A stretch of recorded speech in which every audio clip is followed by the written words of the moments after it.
Құрметті жастар, мен Дәулет Төлеутайұлы, Қазақстан Республикасы парламенті мәжілісінің депутатымын. Мен де жаспын, себебі жасым әлі 35 жасқа толған жоқ.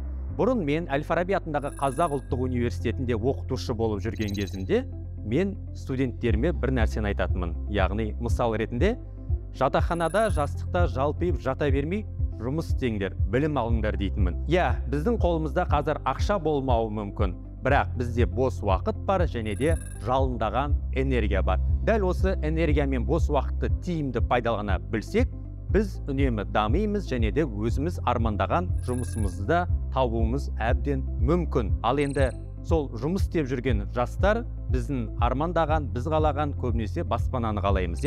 Баспана алудың біздің елде жастар үшін екі бағыты бар. Біреуі ипотекалық, екіншісі жалдамалы пәтер.